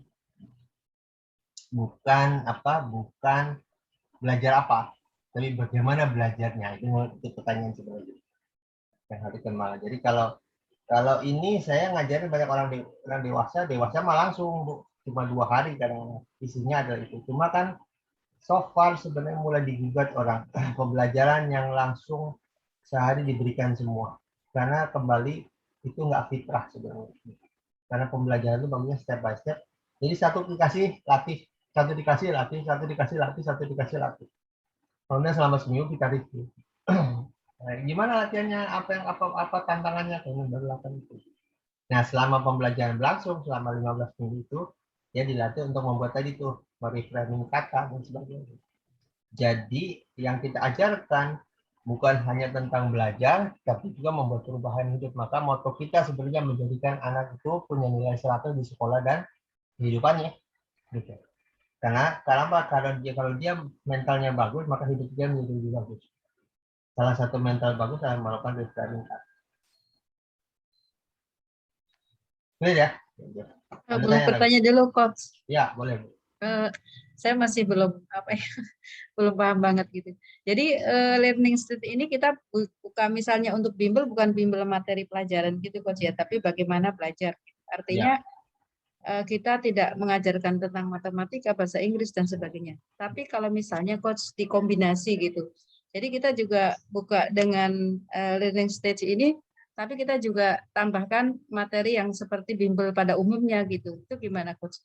Terus yang kedua, saya pernah ketemu berkali-kali lah gitu, memegang anak di bimbel itu, yang mereka itu sudah pasrah gitu, karena mereka belajar dari sekolah itu kadang-kadang dari jam 6:30 sampai jam 4 baru pulang di anak sekolah Dian Harapan gitu, memang internasional sih. Mereka ketika sampai mau belajar apa nih gitu, saya tanya, terserah Kak, aku diapain aja terserah gitu. Udah capek aku belajar di sekolah gitu. Jadi mereka ini moodnya udah nggak ada. Cuman karena takut sama orang tua, sehingga dia terpaksa pergi ke bimbel gitu, Coach. Jadi itu aja. Iya, justru yang pelajaran itu, jadi pertanyaan Ibu yang terakhir itu sebenarnya ada kepentingan kita hadir. Karena orang, jadi sekarang itu sekolah itu ngelihat ini, kembali tadi tentang kurikulum dan sebagainya. Jadi orang itu state-nya, state itu kondisi mental. State-nya sudah nggak mood, dicocokin terus. Akibatnya dia burn out. Burn out itu bahasa bosen, bukan hanya bosen sebenarnya. Pusing dan males gitu. Jadi wasting percuma sebenarnya. Anaknya sudah lelah secara mental, dimasukin pembelajaran apapun menjadi lebih nggak nyaman gitu. Dan bagaimana kita masukin data? Sama seperti hanya kita lagi capek, mikirin apapun capek, dapat disuruh belajar gitu, pasti nggak masuk gitu. Apalagi suruh baca buku, baru baca buku pikiran saya udah penuh dengan mikir ini, mikir itu, mikir ini, baru baca buku. Justru disitulah kita membuat namanya learning stage, belajar cara belajar. Karena begini Bapak Ibu, semua menjadi berat, pertama karena tidak relevan dan tidak ada manfaatnya. Sama seperti yang gini, anak-anak suruh main bola, yang suka ya, senang ya main bola. Itu mau secapek apapun main bola, mereka akan kejar bola. Kenapa? Ada fun-nya di situ. Kalau orang sudah merasa bahwa capek, pikiran capek, saya nggak ada fun. Tapi kalau sesuatu kita sukai, mau seberat apapun kita lewati. Why? Karena suka gitu. Kalau orang main bola, saya punya anak tuh habis main ini, besok main ini, masih dalam hati harusnya capek. Nah. Tapi karena fun, capek nggak terasa. Nah, anak itu kehilangan fun-nya, kehilangan nyamannya. Gitu. Karena kalau kehilangan nyaman, apapun menjadi berat. Kita juga gitu sebenarnya. Kalau lagi nggak nyaman melakukan apa, dikasih kerjaannya sebenarnya enteng, jadi berat. Karena kita merasa nggak nyaman gitu. Sama anak-anak begitu. Jadi learning state atau kondisi mental belajar itu penting. Kenapa? Karena nggak ada harapan. Coba gini. Saya sering nyentuhin ke teman-teman gitu. Kalau kita lagi capek, lari pun nggak kuat. Ya. Terus kalau saya bilang, di depan ada mobil BMW dari terbaru. Kalau bisa nyampe sana dalam hitungan 3 menit, mobilnya milik Anda. Lari kan? Lari gitu. Secapek apapun itu. Why? Karena hadiahnya begitu besar. Nah, itu maksud saya gitu. Anak-anak tuh kehilangan hadiahnya. Gitu. Kehilangan hadiahnya. Sehingga malas mau belajar apapun kehilangan hadiahnya. Nah, kita harus bangkitin itu. Kedua, bisa nggak ditambah? Bisa aja. Ditambah dengan materi berikutnya. Tantangannya adalah kita harus lihat kondisi anaknya. Kalau kondisi burnout itu sehari-hari belajar. Sehari-hari belajar hal yang sama, kemudian tambah hal yang sama. Menjadi tantangan. Yang bagus adalah kasih dulu materi strategi belajar, udah itu mulai penerapan itu bisa. Selama dia tidak burnout. Karena setahu saya ngelihatnya gini, termasuk orang-orang di Indonesia, saya agak bingung di pendidikan di Indonesia. Karena saya pindah dari Indonesia ke Inggris. Di Inggris tuh ada istilah gitu, 6 minggu plus 6 minggu belajar, 1 minggu libur. Liburnya 1 minggu, Bu. Jadi bukan sehari 2 hari, libur seminggu, kemudian belajar lagi. Why? Karena mereka sangat concern tentang kenyamanan anak dalam belajar. Jadi di sekolah itu belajar main itu jadi satu. Main dan main. Karena dunia anak-anak itu dia yang bermain. Menurut dalam konteks yang dia masih SD ya. Saya nggak tahu SMP. Mungkin SMA sudah ada beda. Tapi SD, SMP, dia adalah dunia bermain. Jadi everything di dalamnya itu isinya bermain. Tapi di main ada belajarnya. Jadi bukan bermain dan belajar, bermain untuk belajar. Di situ ada banyak permainan. Saya ada permainan apa tuh beda sepertiga sama setengah. Gimana ngajarinnya? Itu anak-anak sudah ada kertas, disuruh gunting-gunting mana sepertiga, mana setengah, mana sepertiga, mana setengah, mana seperempat. Anak-anak bermain sambil main ukur-ukuran dengan teman-teman dan sebagainya. Jadi saya yang cerita semuanya game based, bermain game. Why? Karena supaya tidak terjadi burnout tadi. Jadi everything is fun. Nah, fun itu kata kunci dalam belajar. Karena kembali untuk memancing rasa fun itu harus ada rasa penasaran, rasa kreativitas dan sebagainya. Nah, di dalam materi kita itu arahnya ke sana. Gitu. Nah, belajar mnemonik, belajar itu arahnya ke ada having fun di dalam pikiran kita. Dan maka nanti saat ngajarin ke anak-anak juga having fun. Nggak sampai fun, apa yang dirasain dan sebagainya. Itu membuat kita menjadi nyaman. Saya ketemu anak-anak kuliah gitu juga sama gitu. Ya, kuliah kedokteran pusing dengan santai gitu. Apa yang saya bangkitkan, apa yang terjadi bila dia menguasai materi ini dan apa yang terjadi masa depan. Kalau kita fokus pada masa depan, apa yang kita rasakan terjadi suatu hal bagus di depan, maka proses pembelajaran kita menjadi bagus. Contoh kecil gini deh, misalnya ada orang tidak suka komputer, ya, gitu. Tapi kemudian pelajaran komputer, kalau kamu bisa, besok kamu dapat 50 juta, begitu selesai. Belajar nggak? Belajar, dan dia akan semangat. Mengapa semangat? Karena yang dia tujuannya, maka dia perlu menguasai buku ini. Yang kehilangan anak itu hadiahnya. Hadiahnya itu bisa kualitatif, bisa kuantitatif. Kalau tadi kuantitatif, kualitatif misalnya apa? Banyak hal gitu. Misalnya kita kangen seseorang, nanti kamu bisa ketemu dia tuh. Syaratnya satu, pelajari buku ini. Di buku ini kamu bisa ketemu dia. Itu kualitatif. Jadi hal-hal kualitatif ini perlu menjadi inner motivasi dia atau inner motivation dia. Tanpa itu sebenarnya kita kehilangan arah. Sama seperti halnya begini. Ada orang yang sholatnya rajin, ada orang sholatnya minimal kuping juga. Ada orang yang sholatnya sampai zikirnya bagus gitu. Ada orang yang biasa-biasa aja. Apa yang membedakan dia? Yang membedakan itu hadiahnya. Kalau kita kebayang bisa membayangkan surga begitu indahnya, gitu, maka kita mau mengejar itu. Kalau kita kebayang neraka itu begitu dahsyatnya bahayanya, maka kita juga akan melakukan hal tersebut. Jadi manusia berdua di-push oleh dua motivasi itu, either menghindar atau mengejar surga atau menghindar neraka. Dan ini sebuah proses motivasi kita, hadiah. Walaupun orang yang menghindar itu adalah nggak menarik gitu ya, tapi yang bagus adalah mengejar. Tapi memang ada dua orang begitu sebetulnya. Ada dua tipe manusia seperti itu, manusia mengejar dan manusia menghindar. Oke, tentang pamit jual berapa nanti kita diskusi pamit setelah pembelajaran selesai. Gitu. Kita setelah pembelajaran kita diskusi kita mau jual berapa. Tiap pembelajaran, tiap kursus kita mau jual berapa. Nah, itu tadi yang lain sering mengerti ya. Maksud saya cerita begini sebenarnya gini. Kita sudah terlalu sering belajar konten. Belajar materi sudah terlalu sering. Tapi kita melupakan satu hal seperti kata Abraham Lincoln tadi.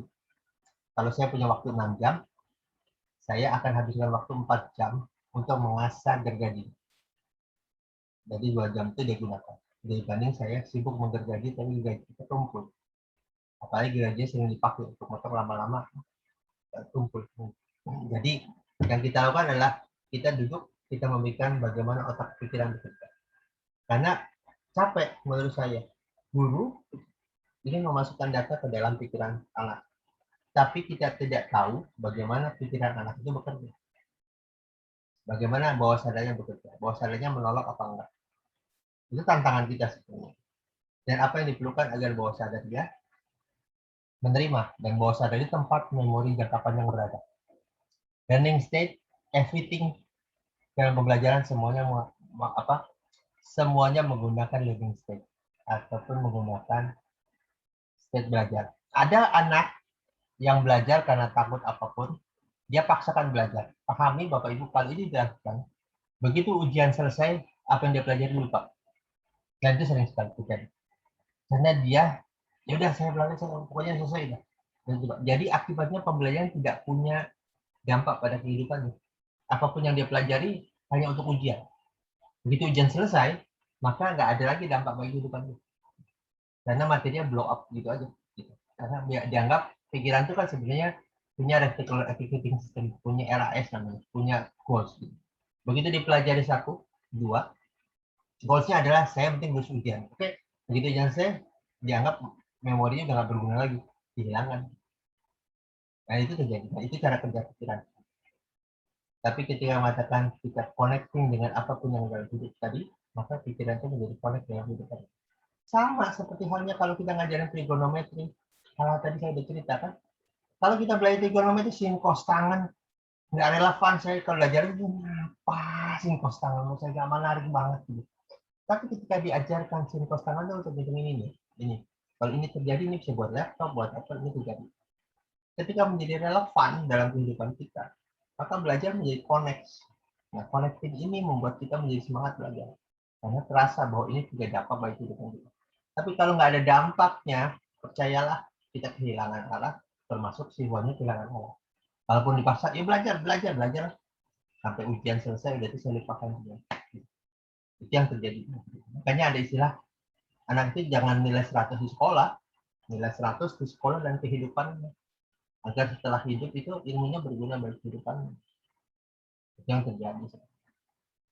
Mungkin Bapak Ibu tahu, dites berkali-kali udah dewasa ya. Pancasila gitu. Sila 1 sampai sila 5. Ada banyak orang yang lupa. Why? Karena nggak ada kepentingan bagi kita merasa ini nggak connect dengan kehidupannya gitu. Bahkan saya lihat beberapa tes di YouTube ada anak yang sudah dewasa rukun Islam aja lupa.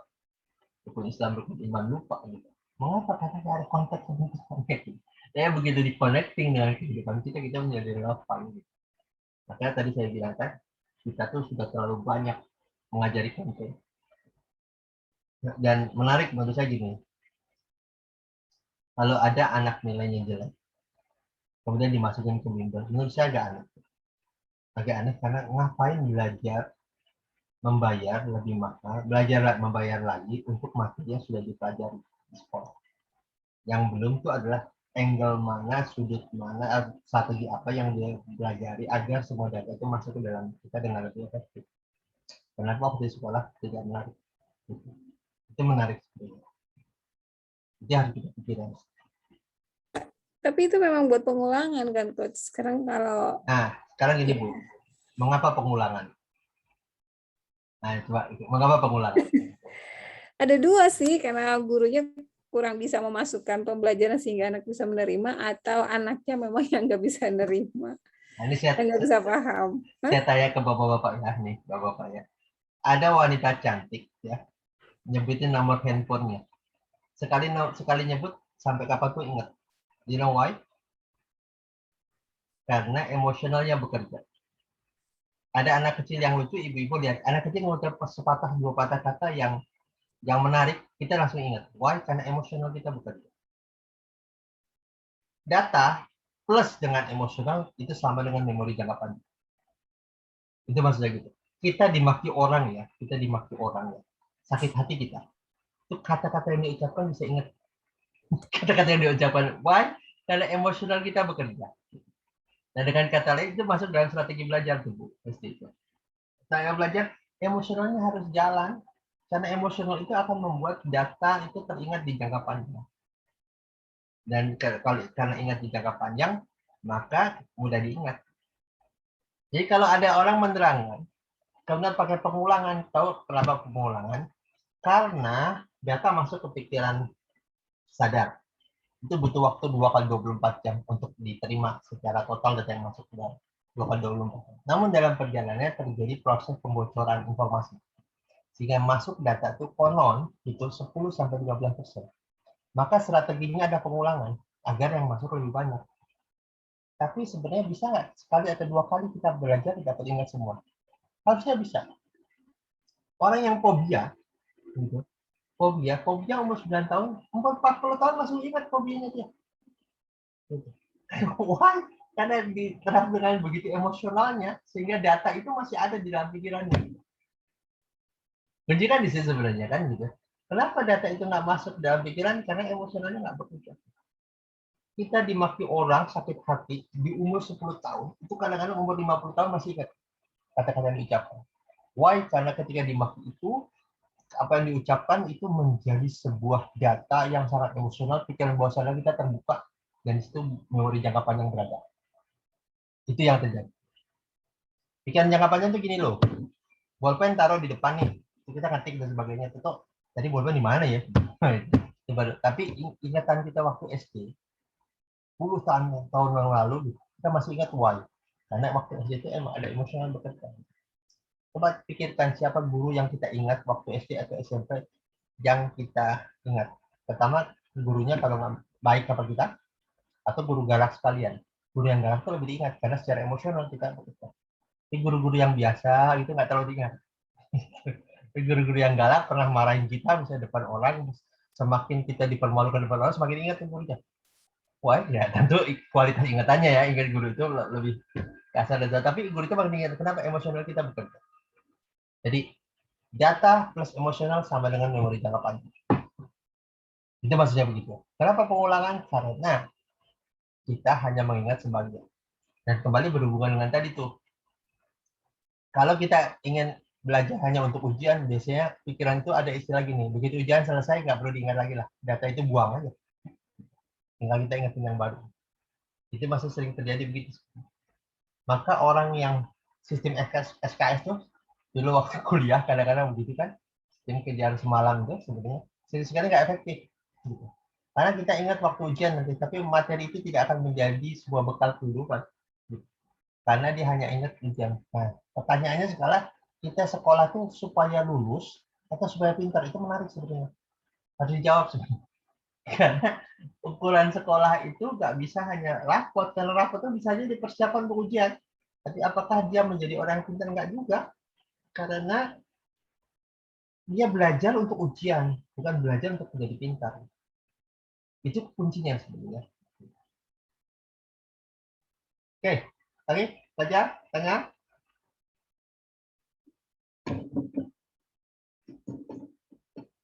Jadi Bapak Ibu sebenarnya, makanya tadi saya cerita ya, yang mengembangkan pembelajaran hari ini adalah bukan pendidik, tapi para psikolog. Tony Buzan, Bernice McCarthy dan sebagainya adalah Bernice McCarthy saya lupa pendidik ya, tapi kemudian dia mulai mengembangkan psikologi. Jadi psikolog itu banyak melihat something wrong dengan pembelajaran. Something wrong. Saya ngelihat terutama siapa? Saya pembelajaran bagus bukan Selandia Baru ya, Selandia. Pokoknya mereka negara-negara yang pendidikannya bagus, itu sekolahnya banyak liburnya. Sekolahnya banyak liburnya, bukan kayak kita loh. Sekolahnya banyak liburnya untuk memberikan refreshing pada pikiran agar dia fresh ketika menerima materi. Nah, saya kemarin cerita ada kawan Australia dari Australia, bule. Dia cerita di Australia itu katanya, kalau saya pertama kali hari, gitu. Kalau saya menyekolahkan anak, pertama saya datang ke kepala sekolahnya, saya akan tanya, pembelajaran apa yang kalian sediakan buat anak-anak? Satu. Yang kedua, di Australia itu orang itu tidak terlalu concern dengan materi. Jadi kalau anak rapotnya jelek, anaknya orang tuanya nggak terlalu peduli, nggak protes. Tapi kalau di jalan, anak ini nggak berani nanya orang kalau salah jalan, gitu. Kalau nggak tahu jalan, itu dia perlu ke sekolah. Gitu. Karena bagi mereka ketenangan atau keberanian atau menggunakan pikirannya untuk kehidupan jauh lebih kencang gitu, dibanding di sekolah. Karena bagi mereka sekolah itu bekal menghadapi kehidupan. Nah kita sekolah itu bekal untuk sekolah doang. Itu yang terjadi kan gitu. Jadi kita seperti mengurung diri bahwa ini sekolah persiapannya menghadapi hidup. Nah kita tuh kayak terputus tuh. Sekolah ya sekolah itu ya ujian segala sekolah itu. Pada sekolah ini agar dia tampil menghadapi hidup. Jadi kayak linknya kayak terputus. Nah, belajar harusnya memancing pikiran kita untuk kreatif dalam menyerap pelajaran, untuk lebih banyak mengambil namanya synapse ya. Di dalam otak tuh terjadi koneksi di dalam data. Nah, orang pintar itu sebenarnya bukan karena otaknya lebih besar, tapi karena koneksi di dalam otaknya terhadap data dengan data data A, data B itu makin banyak. Einstein itu sebenarnya banyaknya di situ. Otaknya mah biasa sebenarnya. Tapi internnya link-link dengan data itu makin kuat. Dan itu harusnya terjadi di sekolah. Sekolah itu membantu membangunkan data demi data di dalam pikiran kita menjadi lebih banyak. Dan itu butuh relaksasi dan sebagainya. Harusnya konsep ini dipakai di sekolah. Dan kita bersama nanti para mentor smart learning itu ajakin sosialisasikan gitu. Oke, konten itu penting, tapi memasukkan konten ke dalam pikiran itu jauh lebih penting. Karena kita dengan cara itu kita bisa belajar apapun. Sekarang ada penelitian belajar bahasa asing 6 bulan. Dan lagi dibuktikan penelitian. Bisa nggak manusia belajar bahasa asing, bahasa baru ya, selama 6 bulan? Jawabannya bisa. Salah satunya apa? State learning state. Jadi learning state kembali koneksi. Jadi kalau kita belajar bahasa Spanyol misalnya, jangan bahasa Spanyol untuk hal baru. Dari bahasa Spanyol, cari yang kita hadapi sehari-hari. Kalau kita ke kamar mandi, minta izinnya apa? Kalau kita ke tempat-tempat yang sering kita kunjungi, minta izinnya apa? Jadi kok terjadi koneksi ke dalam pembelajaran. Dari situlah kita menjadi paham bagaimana belajar yang efektif. Nah, saya ngelihat sekarang memang tadi saya katakan ya, ini sekolah, ini dunia kehidupan. Ada link yang terputus di antara keduanya. Harusnya sekolah itu menjadi orang lebih terampil dalam menghadapi hidup. Dan itu sebenarnya misi sekolah dan misi kampus. Itu maksud saya begitu. Oke, tanya lain?